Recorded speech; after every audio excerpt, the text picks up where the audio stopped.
presented by मां Savitri recording studio. शहर के पुरिया के साचे ले बहुजान खाई, इनके जहर के पुरिया के साचे ले बहुजान खाई। हम तोरा हंसाब चलियो हमरा दिला कनाई, प्यार में हमरा धोखा द के लाबे वफाई के तोरा जाइते ससुरा हम खोले बो फसरी लगाई, इनके जहर के पुरिया के साचे ले बहुजान खाई के तोरा जाइते ससुरा हम लेबो फसरी लगाई, इनके जहर के पुरिया के साचे ले बहुजान खाई। सुमित सतीश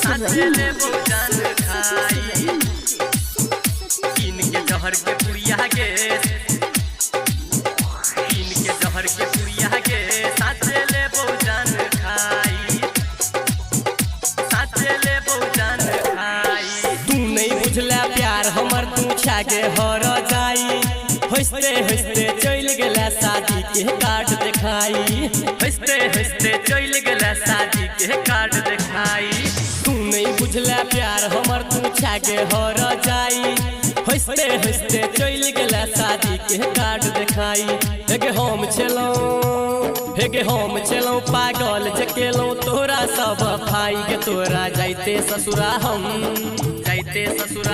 हले बो फसरी लगाई, इनके जहर के पुरिया के साचे ले बहुजान खाई के तोरा जाइते ससुरा हम लेबो फसरी लगाई, इनके जहर के पुरिया के साचे ले बहुजान खाई। सुमित सतीश इनके जहर के पुरिया के साचे ले बहुजान खाई, साचे ले बहुजान खाई। राइटर रमा साचे कहो अपन भेलै पराई, प्यार में पागल कके छौरी करे छै जुदाई, प्यार में पागल कके छौरी करे छै जुदाई। एक राइटर रमा साचे कहो अपन भेलै पराई, प्यार में पागल कके छौरी करे छै जुदाई। एक गायक अमित के छौरी देला तू कनाई के तोरा जाइते ससुरा हम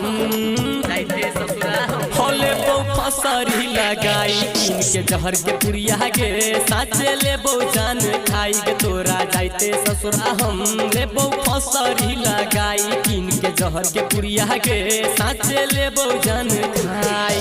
जान ले मां सावित्री रिकॉर्डिंग स्टूडियो भगवानपुर।